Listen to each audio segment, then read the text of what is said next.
So, hello everyone. I, Atharva Kalse, welcome you all on behalf of Indo Science Education Trust for this interactive session. So, today our speaker would be Mr. VB Lal sir. VB Lal sir has been director for various projects in ISRO. So, we are very glad to have you with us, sir. So, I request you to please start with today's session. Okay, thank you, Atharva, and thank you, Indo Science Education Trust, for this opportunity. Today, my topic is going to be on something which a lot of people have been asking questions about, and that is Lagrange points. As we know, in I think in sometime in 2022, that is next year, ISRO is going to launch one solar exploration satellite called Aditya, and it's called Aditya L1 because it's going to be located at a Lagrange point called L1. So a lot of people have been asking questions of what are the Lagrange points. So my talk is going to be to give a sort of bird's eye view of what Lagrange points are and how we have been using them. We means the space community has been using them. So I'll just start sharing the screen now with this.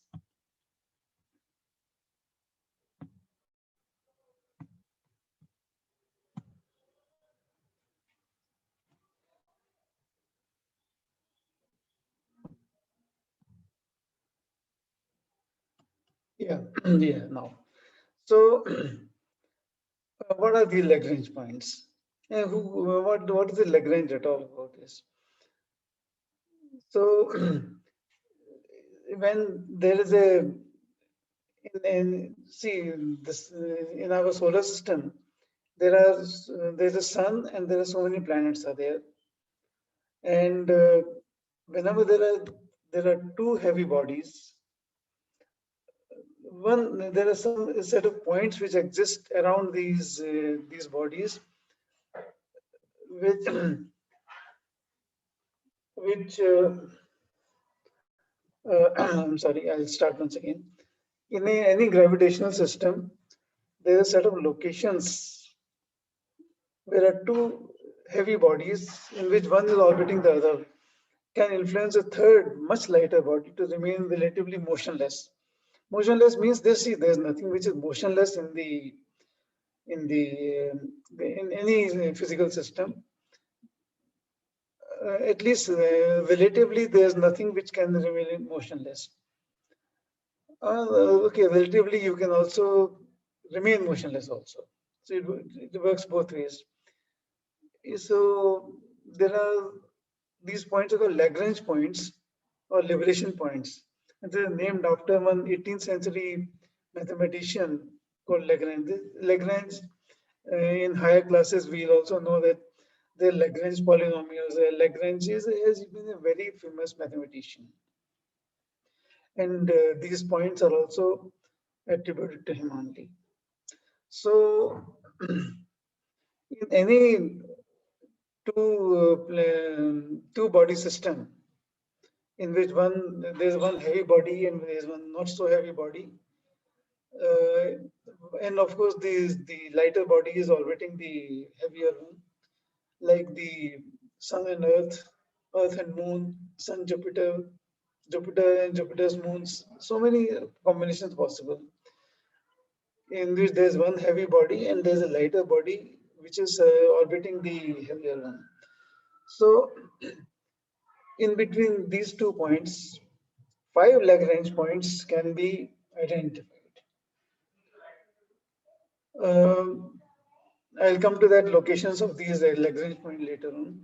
But other conditions for the Lagrange points to exist is that the weight of the two heavenly bodies should have a ratio which is more than 24.96.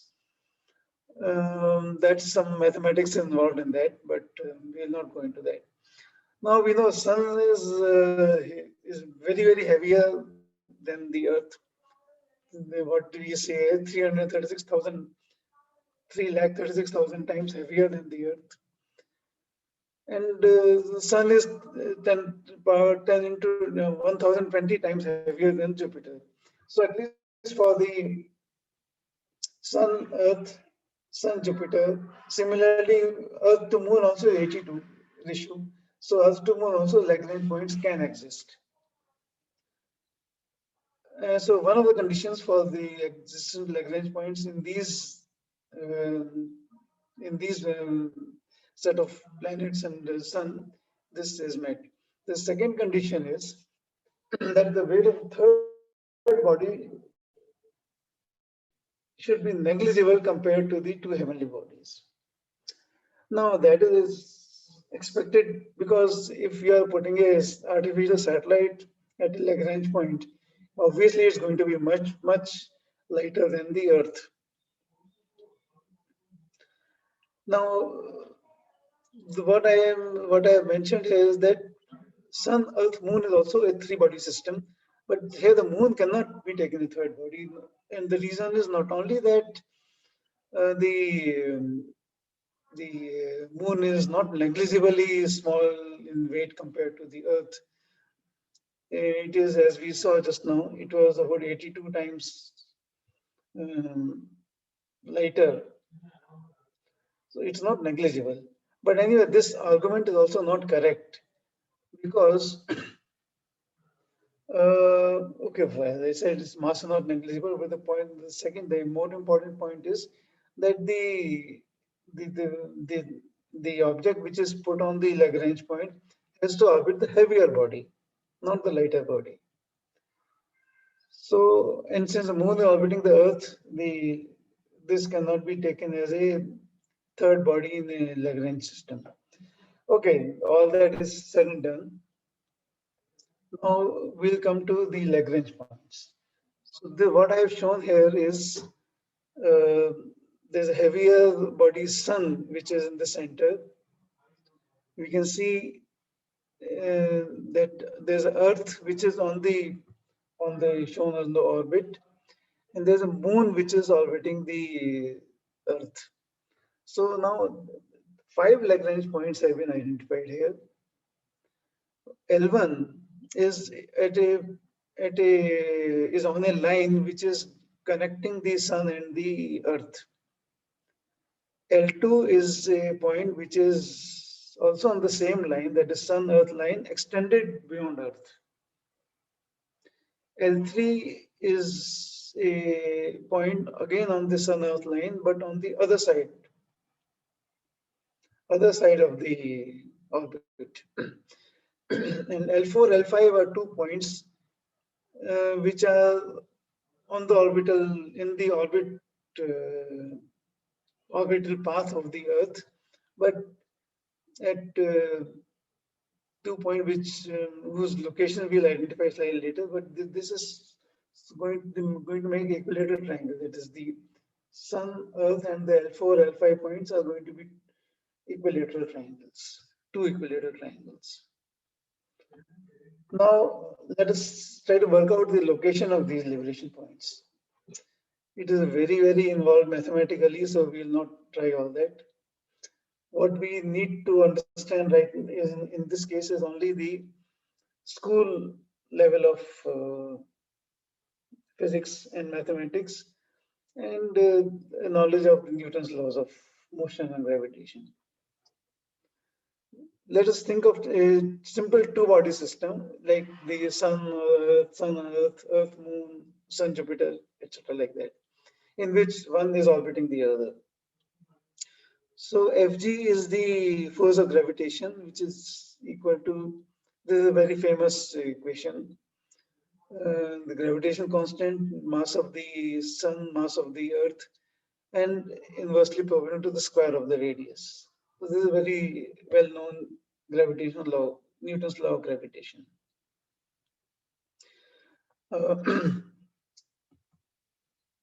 and the centripetal, see, since the smaller body is orbiting, it is going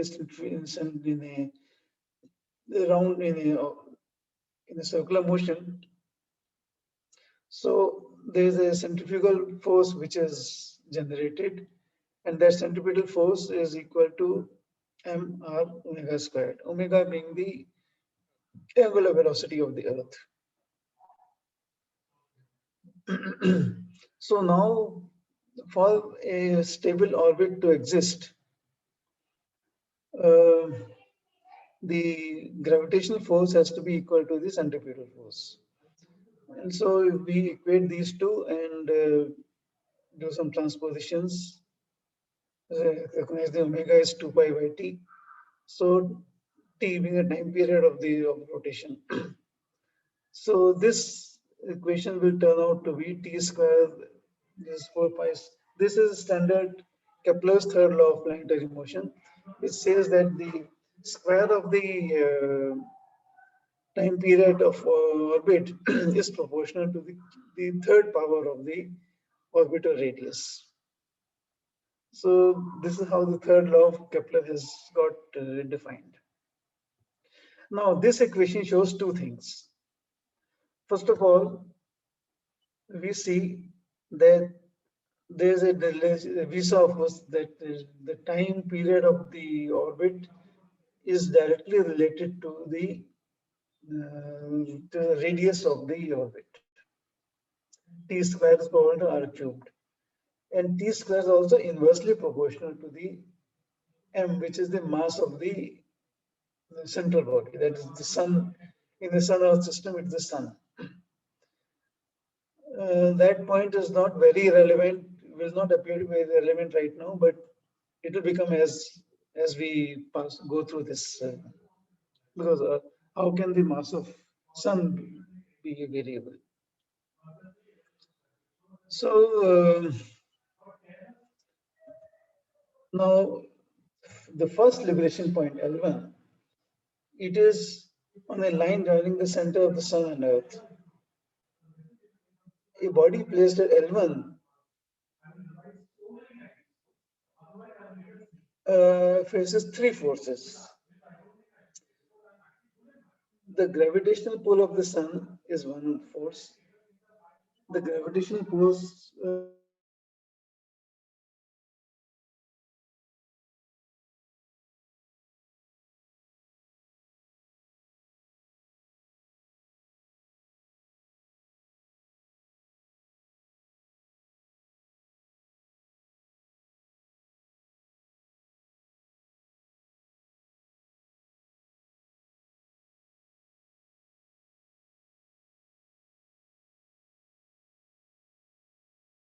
T should be less.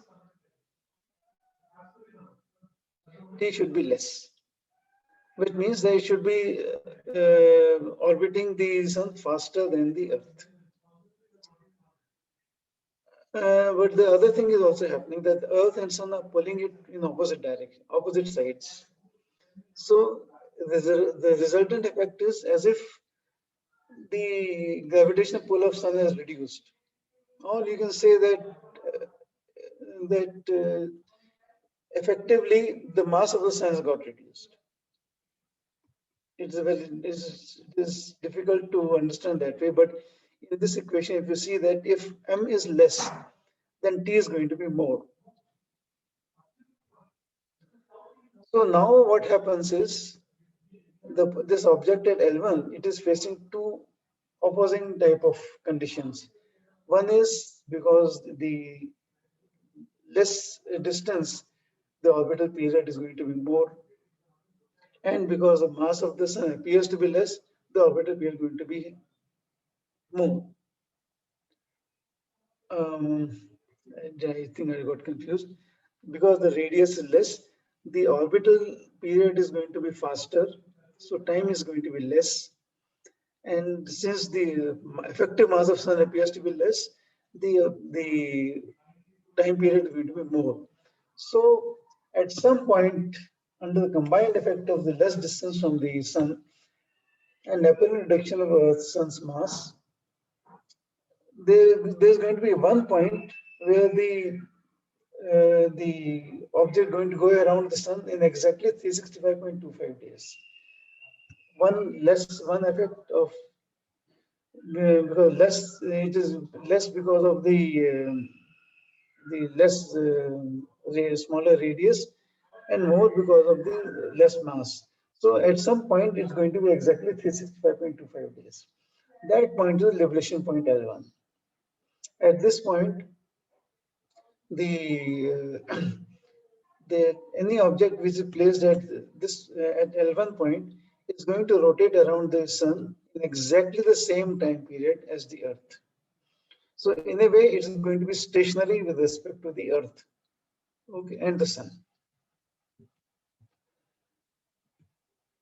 So this point is very useful in studying the sun because of various reasons. One is it gives an uninterrupted view of the sun. There is nothing which comes in the direction of between this liberation point L1 and the sun. There is nothing which comes into it. You may say Venus and Mercury and all, but then they may not be in the same orbital plane. So this point L1 is never going to get eclipsed by anything. Continuously, you can observe the sun.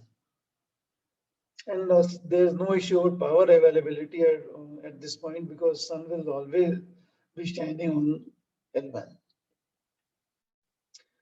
Uh, this is also used for observing the sunlit face of the Earth. The sunlit face of the Earth is keeps on changing every time or continuously changing. But whichever face of the Earth is facing the sun, we can study that also. This point is located at a distance of one 1.5 million kilometers, that is 15 lakh kilometers from the Earth. Uh, did I say 15? Okay, anyway, 1.5 million kilometers from the Earth. And the Sun is 150 million kilometers from the Earth. So Sun is about, this L1 point is 100 times closer to the Earth than the Sun.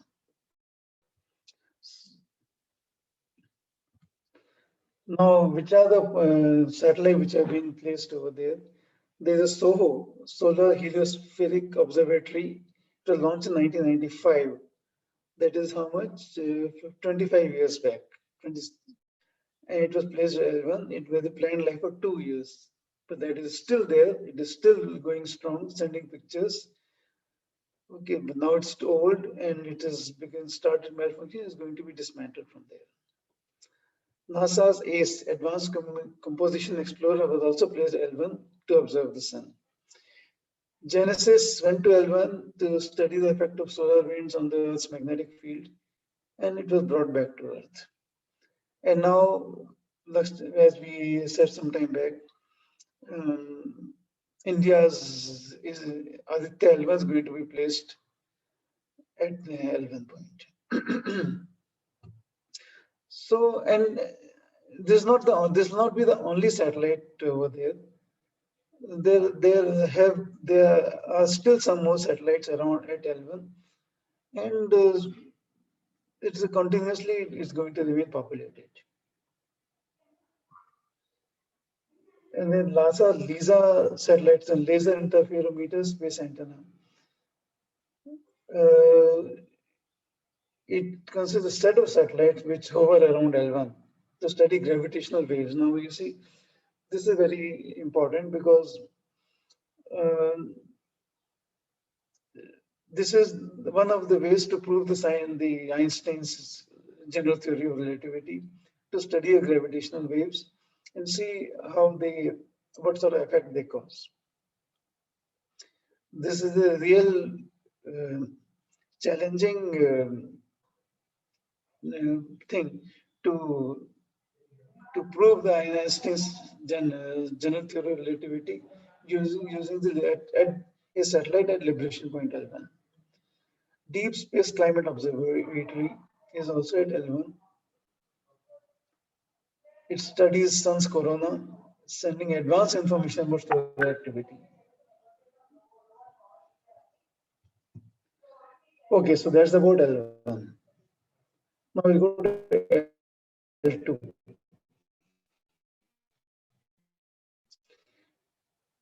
L2 is located on the Sun and extended beyond the Earth, as shown here. Now, we can argue on the same lines as L1 that an object at L2, uh, see, it's farther away from the Earth, and so farther away from the Sun. So its orbital period should be uh, less, but it is facing combined added gravity of Sun and Earth. So its orbital period should be reduced correspondingly. And so on the same lines, the two effects cancel out each other at a point which at the L2 point where the orbital period of the object L2 becomes exactly 365.25 days. So it remains synchronous with the Sun and Earth. Now, important points here are like this. It is always dark. Uh, the point L2 is always under darkness because it is always in the shadow of the Earth. So sunlight will never reach here. So it is very useful making astronomical observations, which in which there is no ambient light. Uh, the James Webb JWST is going to be located at liberation point L2. Now, the thing which it is replacing, that is that Hubble's telescope. Hubble is not at one of the L1, L2 points. Hubble is orbiting the Earth. So it gets its period of darkness and light and everything. But JWST is going to be in darkness all the time. And the thing is, it's going to scan the universe in the infrared spectrum. So so it is for which this cold and dark environment is important, is necessary. Somebody may be thinking that okay, L1 there was no question about power; it was always getting solar power. But this one, what about power for this? Okay, we'll come to that after some time. Now, just as that, the L1 point was 1.5 million kilometers between Sun and Earth. L2 is about 1.47 million kilometers away from the Earth. Bear in mind that L2 as well as L1 they are beyond the orbit of the Moon. What it means is that any satellite which is placed at L1 or even at L2, it can also observe the the other side of the moon. Moon, as we know, is always rotating around the Earth and also rotating on its own axis at the same speed, so that there is one side of the moon which we are never able to see. But the satellite placed at L1 or L2 can observe the other side of the moon also. That's another important use of these liberation points. There is plenty of satellites at L2. Past there's a Wilkinson Microwave Anisotropic Probe (WIMAP), NASA's WIND, which was there up to 2004, and surprisingly it was moved to L1 after that. Herschel from ESA, China's Chang, then presently ESA's probe and joint German-Russian high-energy probe spectrology is they are presently there, and future satellites is European Space Agency is Euclid, joint JWST is a joint venture of NASA, European Space Agency, and Chinese Space Agency.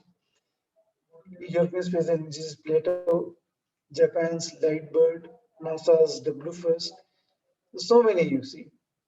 ESA's Advanced Telescope High Energy Astrophysics, Athena. All these satellites are planned to be located at L2. Now, one may also be thinking that how can so many things exist simultaneously at any liberation point? L1, we saw so many things are already there, some more are coming. L2 also, we see so many of them are presently there and they are coming in the future. So, how is all this going to be managed? We'll come to that also. Now, L3 is also on the Sun Earth line, but on the other side of the Sun. That is the Sun Earth line extended from Earth to Sun beyond the Sun to the other side of the Earth. So we see that Sun Earth 150 million kilometers. So Sun to L3 will be another 150 million. So 300 million kilometers from the Earth. And there will be one extremely bright object, which is the Sun in its path. So it will not be possible to get any data from any object at L3, at least not directly, unless, in any way, till date, they have not been able to find any application which requires a satellite to be placed at L3. Now we'll go to the other 2 points, L4 and L5. These, as I said, these are located in the vertices of equilateral triangles drawn in the orbital plane. So equilateral means all sides are equal. So the Sun to Earth is 150 million kilometers. So Sun to L4 and L4 to Earth is also 150 million kilometers. And these points lie on the orbital path of the Earth. Now, object L4 and L5, they face gravitational acceleration. They also face gravitational acceleration from Sun and Earth, just like the other two. But the difference is that in the case of L1, L2, and L3, both the gravitational forces of Sun and Earth, they were in the same line, whether opposing or aiding, but they were in the same line. But here they are not in the same line. They are at 60 degrees to each other. And so the resultant acceleration we can find by law of triangular forces. But since the Earth's gravity is much smaller than the Sun's gravity, the resultant vector will be very close to the Sun's force vector. It will be like this. We can see Sun's gravity and Earth's gravity and resultant gravity. Earth's gravity, of course, is not even that much smaller. It is, as we say, 1 by 3 lakh of the Sun's gravity. So the resultant should be almost collinear with the Sun's gravity, but slightly larger. Now, these are the objects at L4 and L5. You can see they form an equilateral triangle between the Sun, Earth, and these objects. And um, there are now L4 and L5. They're already fully occupied. There are plenty of asteroids and stellar dust and so many things which are permanently positioned at L4 and L5. But man-made satellites which have been placed at L4 and L5, uh, we have names of two satellites here. One is the Solar Terrestrial Relations Observatory, AHEAD, stereo A, and L5 is the same thing, stereo B for behind. So stereo A, stereo B, there are two satellites which are placed at L4 and L5. They're mostly for Earth observations. And a space telescope is also there on stereo B. And to study the planets, almost all the planets are under study, for which satellites have been placed at the L2 points of Sun Venus, Sun Mars, Sun Jupiter, Sun Saturn, etc., etc. Now, some more information I can give, I would like to give about these liberation points. One is that these L1, L2, L3, which were in the straight line, they are called, they are unstable points. Unstable means what? Unstable means that if that object there is disturbed, then it will not come back to its. That's the first condition of stability. That if you disturb it, it should be able to come back to the original position. But suppose you disturb a point, an object sitting at L1. If you disturb it towards the sun, it will start moving towards the sun. If you disturb towards the earth, it will start moving towards the earth. So that is an unstable point. So what it means is that any satellite which is placed at L1, L2, L3 also, at L1 and L2, it will have to be continuously, the station keeping will have to be continuously done for maintaining that satellite at those points.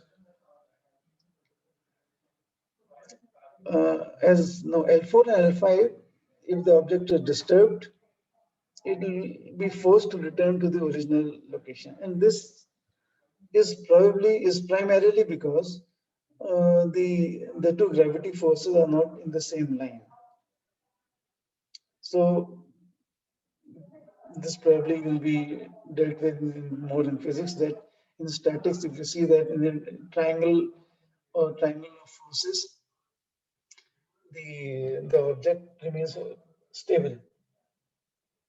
It, I mean, if it is disturbed, it will come back to the same place. That is statics. And so, because of that, because of the property of L4 and L5, this all the stellar dust, small asteroid particles, they are continuously existing at L4 and L5. They are unable to move away from there.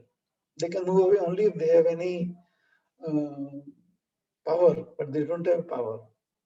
So they are forced to exist in those places. Um, these are also L4, L5 are also called Trojan objects. These are small celestial things um, which are just there, which just cannot are not able to move away from there. Now there's one more thing which is called a halo orbit. We were wondering that how power for the satellite which is placed at L2 is going to be made available. Now before that, these points are actually only virtual point. I mean, there's no physical existence of these points. That is, I mean, there's no heavy body sitting. There's nothing which is sitting over there saying that this is point L1. It is there's nothing like that. It's only a mathematical entity. Mathematically, we say that okay, so and so point at so and so distance from Sun and Earth is a Lagrange liberation point, and with the properties as we mentioned some time back. But it has one very important property, which which makes it appear as if that body has that point has got some physical mass. That is, uh, any object which is placed at this liberation point or slightly away from the liberation point, it can be made to orbit around that liberation point. It's a very strange thing to see that in orbit, something orbiting around that non-existent point. So, so that is one reason how a lot of objects are able to be placed at L1 and L2. And if you see here, this is Earth Moon Halo orbit at L2. Before that, let me also tell that this at L1, an orbit, an object placed in L1 can be made to orbit around that point in the orbital period of about 112 days. in a Earth Moon system, the we can see how in orbit a halo orbit at L2 will look like in case of a Earth Moon system. So this way we see that an object which is in a Sun Earth halo orbit at L2 will get will get solar power from the sun. So this way we can uh, locate our objects at L2 and not and make it orbit around L2, and it'll get power will be made available to that point to that satellite. This is how all these JWST and all these satellites get power from the sun, and so they are permanently able to stay over there. I think that is the with that I think I'll close the this talk. Thank you.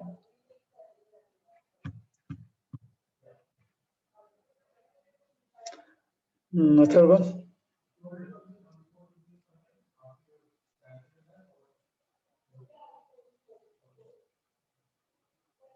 Thank you, sir, for this wonderful session. So there was very informative session for our students. So I thank on behalf of Indo Science Education Trust and Mahayuvika team for this attending, organizing this session and making our students very glad that. Thank you, sir. Thanks a lot. Thanks a lot.